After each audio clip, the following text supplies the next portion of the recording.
तो प्रधानमंत्री नरेंद्र मोदी मन की बात कर रहे हैं। चलिए आपको सुनाते हैं, 28वां एपिसोड है, क्या कुछ कह रहे हैं आप भी सुनिए।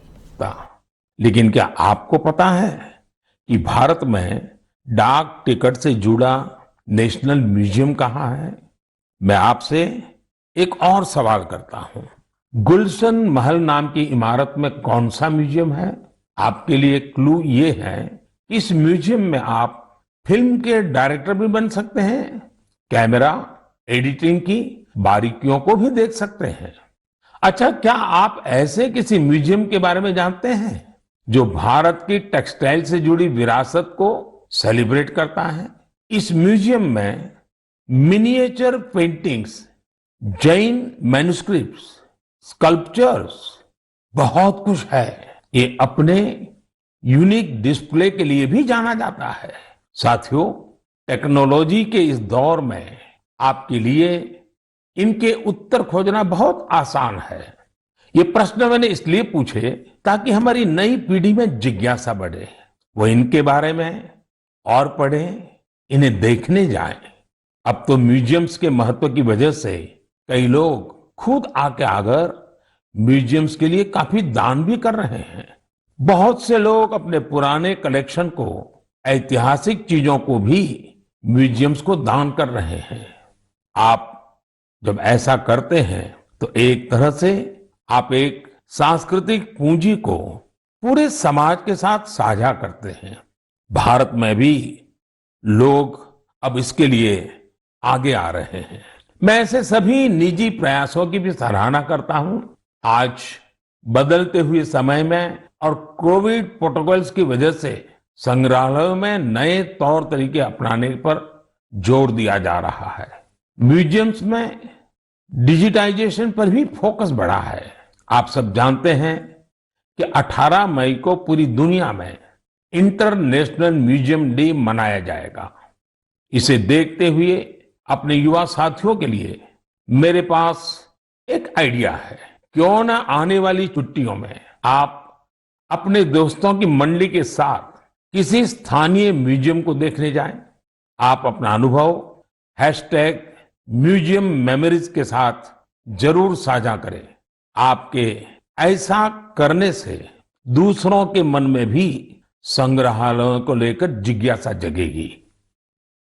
मेरे प्यारे देशवासियों, आप अपने जीवन में बहुत से संकल्प लेते होंगे, उन्हें पूरा करने के लिए परिश्रम भी करते होंगे साथियों। लेकिन हाल ही में मुझे एक ऐसे संकल्प के बारे में पता चला जो वाकई बहुत अलग था, बहुत अनोखा था। इसलिए मैंने सोचा कि इसे मन की बात के श्रोताओं को जरूर शेयर करूं। साथियों, क्या आप सोच सकते हैं कि कोई अपने घर से ये संकल्प लेकर निकले कि वो आज दिन भर पूरा शहर घूमेगा और एक भी पैसे का लेन देन कैश में नहीं करेगा, नकद में नहीं करेगा। है ना ये दिलचस्प संकल्प? दिल्ली की 2 बेटियां सागरिका और प्रेक्षा ने ऐसे ही कैशलेस डे आउट का एक्सपेरिमेंट किया। सागरिका और प्रेक्षा दिल्ली में जहां भी गई उन्हें डिजिटल पेमेंट की सुविधा उपलब्ध हो गई। यूपीआई QR कोड की वजह से उन्हें कैश निकालने की जरूरत ही नहीं पड़ी। यहां तक कि स्ट्रीट फूड और रेहड़ी पटरी की दुकानों पर भी ज्यादातर जगह उन्हें ऑनलाइन ट्रांजैक्शन की सुविधा मिली।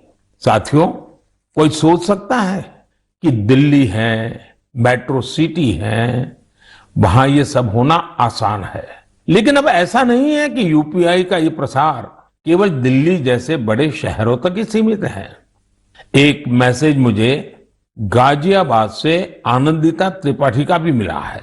आनंदिता पिछले सप्ताह अपने पति के साथ नॉर्थ ईस्ट घूमने गई थी। उन्होंने असम से लेकर मेघालय और अरुणाचल प्रदेश के तवांग तक की अपनी यात्रा का अनुभव मुझे बताया। आपको भी ये जानकर सुखद हैरानी होगी कि कई दिन की इस यात्रा में दूर दराज इलाकों में भी उन्हें कैश निकालने की जरूरत ही नहीं पड़ी। जिन जगहों पर कुछ साल पहले तक इंटरनेट की अच्छी सुविधा भी नहीं थी, वहां भी अब यूपीआई से पेमेंट की सुविधा मौजूद है। सागरिका, प्रेक्षा और आनंदिता के अनुभवों को देखते हुए मैं आपसे भी आग्रह करूंगा कि कैशलेस डे आउट का एक्सपेरिमेंट करके देखें। जरूर करें। साथियों, पिछले कुछ सालों में भीम यूपीआई तेजी से हमारी इकोनॉमी और आदतों का हिस्सा बन गया है। अब तो छोटे छोटे शहरों में और ज्यादातर गांवों में भी लोग यूपीआई से ही लेन देन कर रहे हैं। डिजिटल इकोनॉमी से देश में एक कल्चर भी पैदा हो रहा है। गली नुक्कड़ की छोटी छोटी दुकानों में डिजिटल पेमेंट होने से उन्हें ज्यादा से ज्यादा ग्राहकों को सर्विस देना आसान हो गया है। उन्हें अब खुले पैसों की भी दिक्कत नहीं होती। आप भी यूपीआई की सुविधा को रोजमर्रा के जीवन में महसूस करते होंगे। कहीं भी गए, कैश ले जाने का, बैंक जाने का, एटीएम खोजने का झंझट ही खत्म। मोबाइल से ही सारे पेमेंट हो जाते हैं। लेकिन क्या आपने कभी सोचा है कि आपके इन छोटे छोटे ऑनलाइन पेमेंट से देश में कितनी बड़ी डिजिटल इकोनॉमी तैयार हुई है?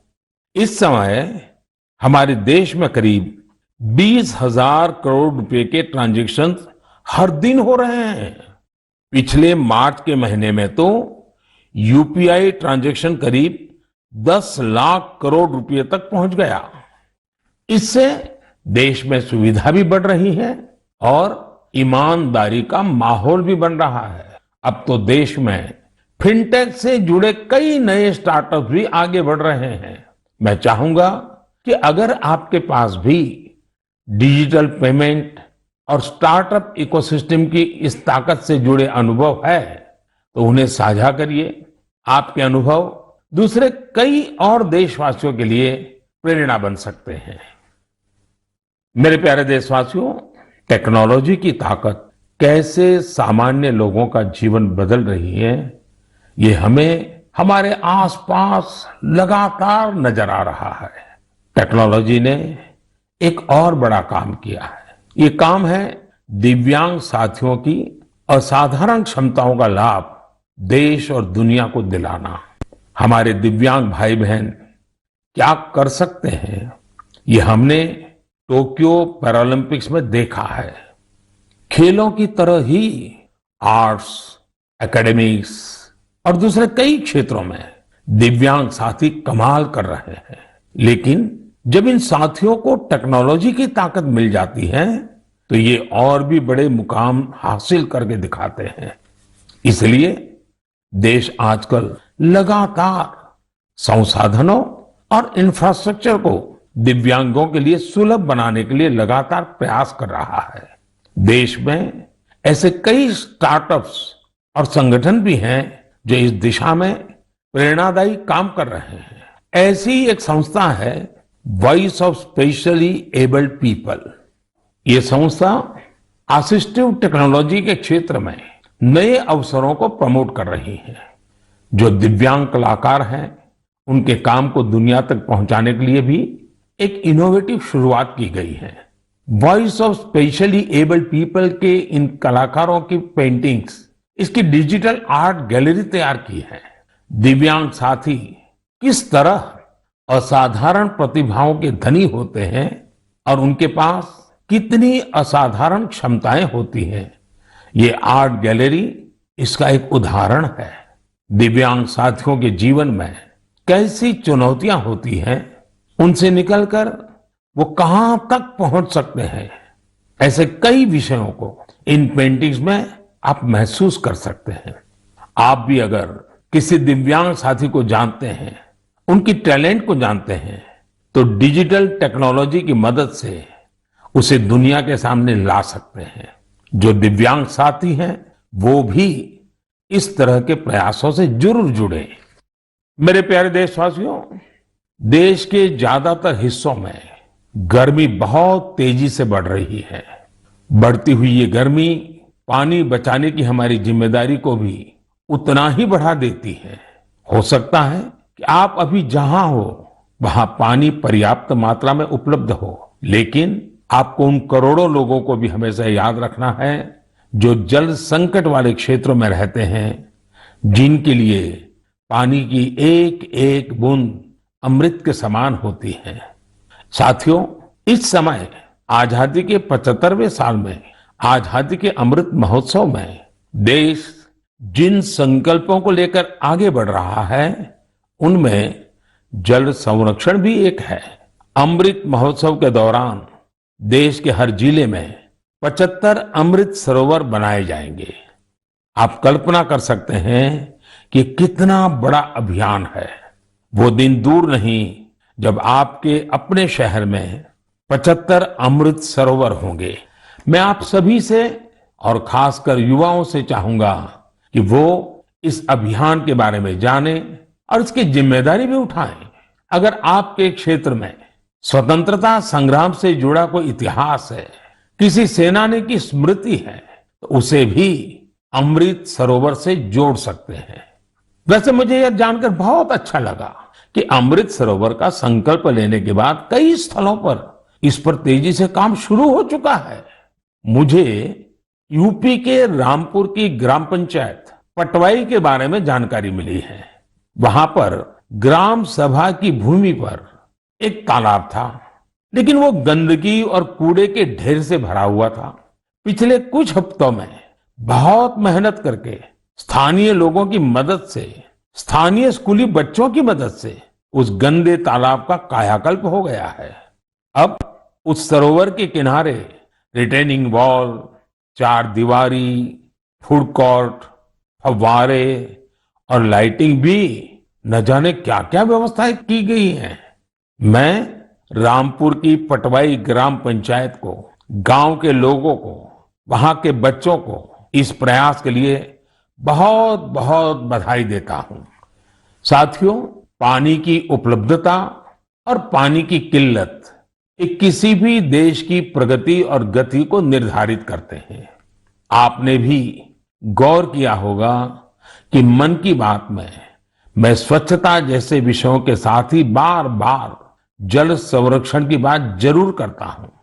हमारे तो ग्रंथों में स्पष्ट रूप से कहा गया है, पानीयम परमम लोके जीवानाम जीवनम समृतम, अर्थात संसार में जल ही हर एक जीव के जीवन का आधार है और जल ही सबसे बड़ा संसाधन भी है।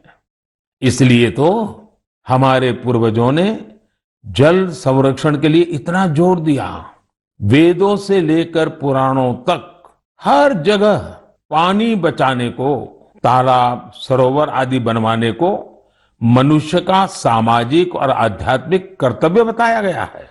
वाल्मीकि रामायण में जल स्रोतों को जोड़ने पर, जल संरक्षण पर विशेष जोर दिया गया है। इसी तरह इतिहास के स्टूडेंट जानते होंगे, सिंधु, सरस्वती और हड़प्पा सभ्यता के दौरान भी भारत में पानी को लेकर कितनी विकसित इंजीनियरिंग होती थी। प्राचीन काल में कई शहर में जल स्रोतों का आपस में इंटरकनेक्टेड सिस्टम होता था और ये वो समय था जब जनसंख्या उतनी नहीं थी, प्राकृतिक संसाधनों की किल्लत भी नहीं थी, एक प्रकार से विपुलता थी। फिर भी जल संरक्षण को लेकर तब जागरूकता बहुत ज्यादा थी। लेकिन आज स्थिति इसके उलट है।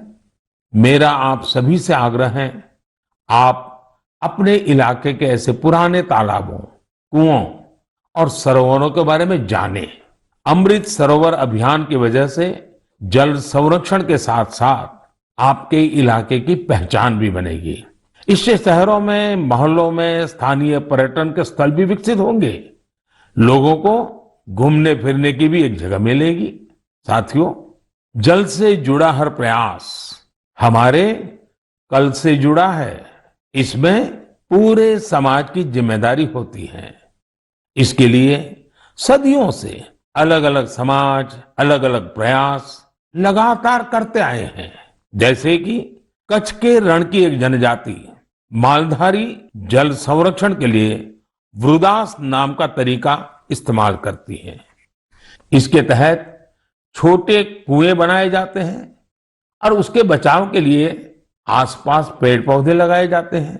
इसी तरह मध्य प्रदेश की भील जनजाति ने अपनी एक ऐतिहासिक परंपरा हलमा को जल संरक्षण के लिए इस्तेमाल किया। इस परंपरा के अंतर्गत इस जनजाति के लोग पानी से जुड़ी समस्याओं का उपाय ढूंढने के लिए एक जगह पर एकत्रित होते हैं।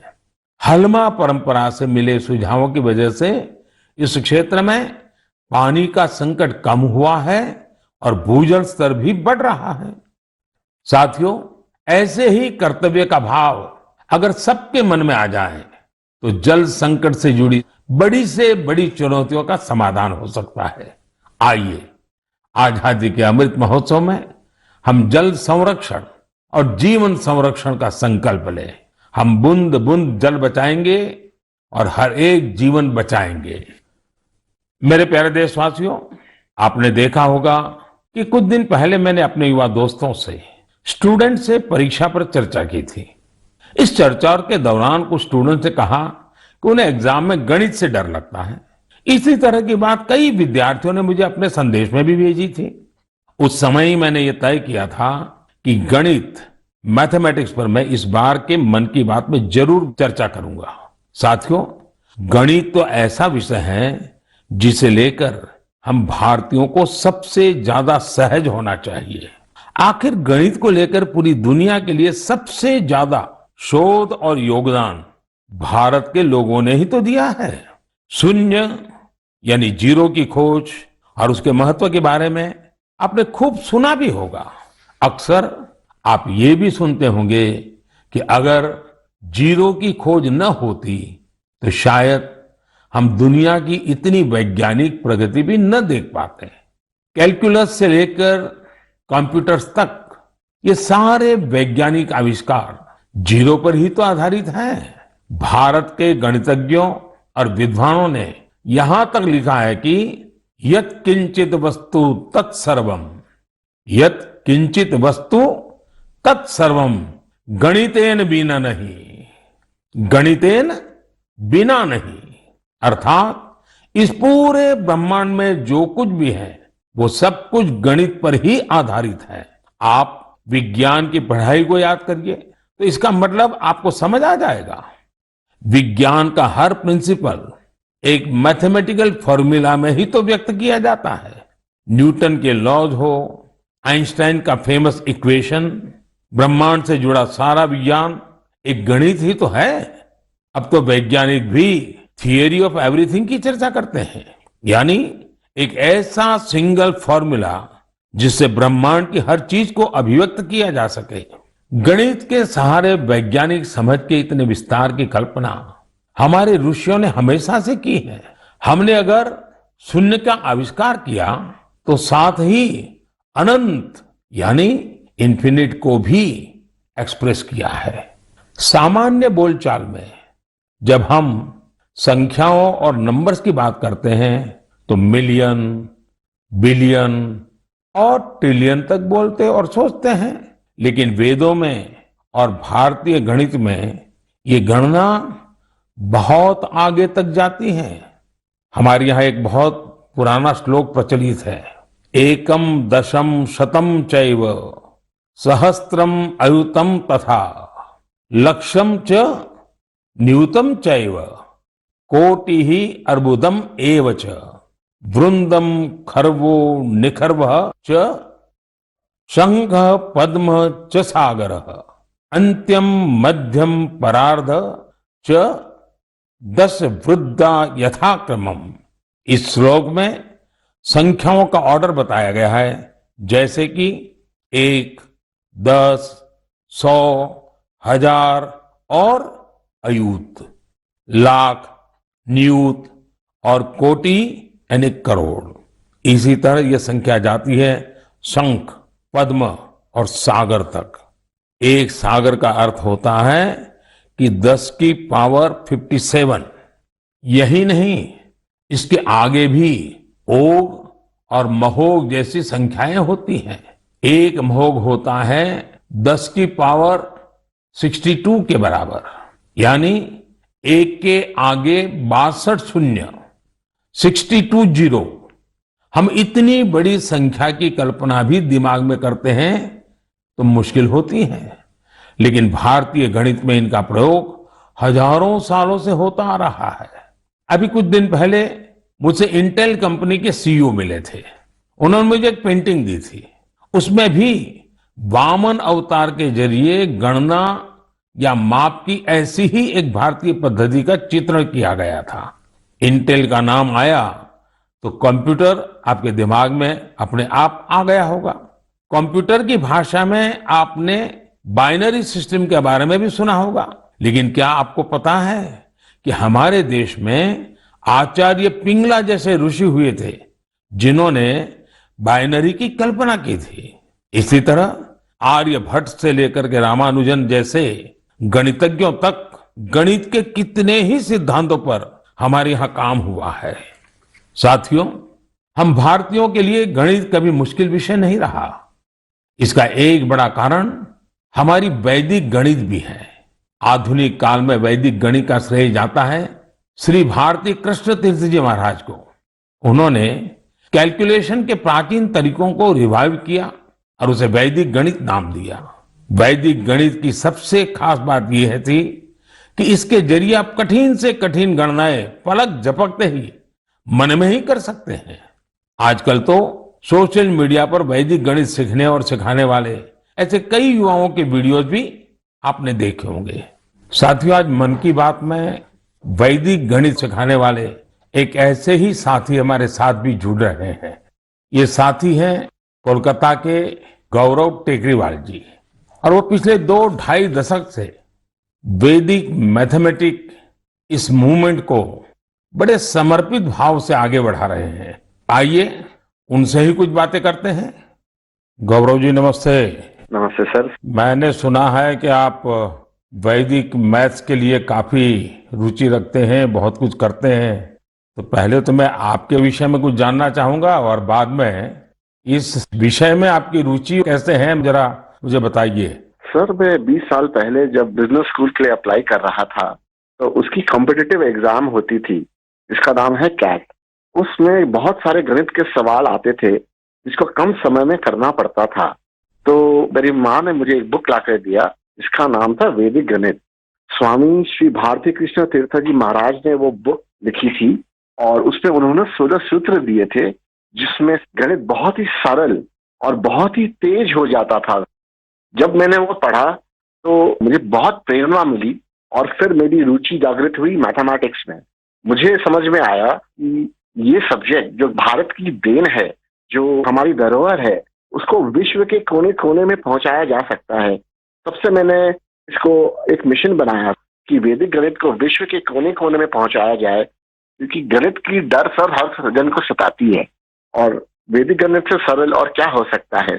गौरव जी, कितने सालों से आप इसमें काम कर रहे हैं? मुझे आज हो गए करीबन 20 साल सर, मैं उसमें ही लगा हुआ हूँ। और अवेयरनेस के लिए क्या करते हैं, क्या क्या प्रयोग करते हैं, कैसे जाते हैं लोगों के पास? हम लोग स्कूल्स में जाते हैं, हम लोग ऑनलाइन शिक्षा देते हैं। हमारी संस्था का नाम है वैदिक मैथ्स फोरम इंडिया। उस संस्था के तहत हम लोग इंटरनेट के माध्यम से 24 घंटे वैदिक मैथ्स पढ़ाते हैं सर।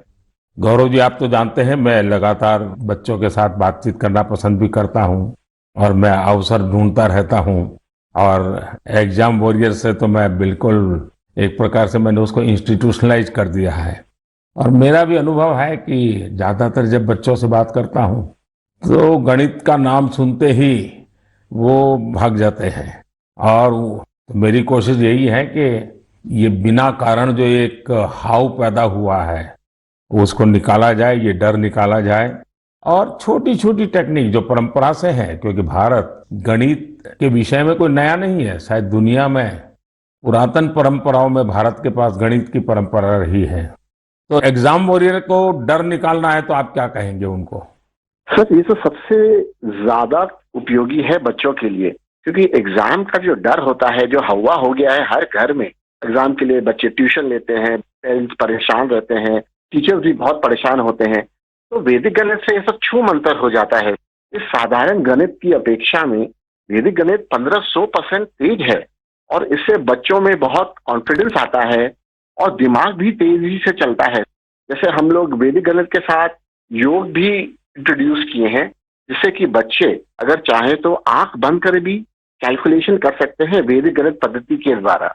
वैसे ध्यान की जो परंपराएं हैं उसमें भी इस प्रकार से गणित करना वो भी ध्यान का एक प्राइमरी कोर्स भी होता है।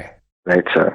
चलिए गौरव जी, बहुत अच्छा लगा मुझे, और आपने मिशन मोड में इस काम को उठाया है, और विशेष करके आपकी माताजी ने एक अच्छे गुरु के रूप में आपको ये रास्ते पर ले गई, और आज आप लाखों बच्चों को उस रास्ते पर ले जा रहे हैं। मेरी तरफ से आपको बहुत बहुत शुभकामनाएं। शुक्रिया सर, मैं आपका आभार व्यक्त करता हूँ सर कि वैदिक गणित को आपने महत्व दिया और मुझे चुना सर, तो वी आर वेरी थैंकफुल। बहुत बहुत धन्यवाद। नमस्कार। नमस्ते सर। साथियों, गौरव जी ने बड़े अच्छे तरीके से बताया कि वैदिक गणित कैसे गणित को मुश्किल से मजेदार बना सकता है। यही नहीं, वैदिक गणित से आप बड़ी बड़ी साइंटिफिक प्रॉब्लम्स भी सॉल्व कर सकते हैं। मैं चाहूंगा सभी माता पिता अपने बच्चों को वैदिक गणित जरूर सिखाएं। इससे उनका कॉन्फिडेंस तो बढ़ेगा ही, उनके ब्रेन की एनालिटिकल पावर भी बढ़ेगी। और हाँ, गणित को लेकर कुछ बच्चों में जो भी थोड़ा बहुत डर होता है, वो डर भी पूरी तरह समाप्त हो जाएगा। मेरे प्यारे देशवासियों, मन की बात में आज म्यूजियम से लेकर मैथ तक कई ज्ञानवर्धक विषयों पर चर्चा हुई। ये सब विषय आप लोगों के सुझावों से ही मन की बात का हिस्सा बन जाते हैं। मुझे आप इसी तरह आगे भी अपने सुझाव नमो ऐप और माय गॉव के जरिए भेजते रहिए। आने वाले दिनों में देश में ईद का त्योहार भी आने वाला है। 3 मई को अक्षय तृतीया और भगवान परशुराम की जयंती भी मनाई जाएगी। कुछ दिन बाद ही वैशाख बुद्ध पूर्णिमा का पर्व भी आएगा। ये सभी त्योहार संयम, पवित्रता, दान और सौहार्द के पर्व हैं। आप सभी को इन पर्वों की अग्रिम शुभकामनाएं। इन पर्वों को खूब उल्लास और सौहार्द के साथ मनाइए। इन सब के बीच आपको कोरोना से भी सतर्क रहना है। मास्क लगाना, नियमित अंतराल पर हाथ धुलते रहना, बचाव के लिए जो भी जरूरी उपाय है आप उनका पालन करते रहें। अगली बार मन की बात में हम फिर मिलेंगे और आपके भेजे गए कुछ और नए विषयों पर चर्चा करेंगे। तब तक के लिए विदा लेते हैं। बहुत बहुत धन्यवाद।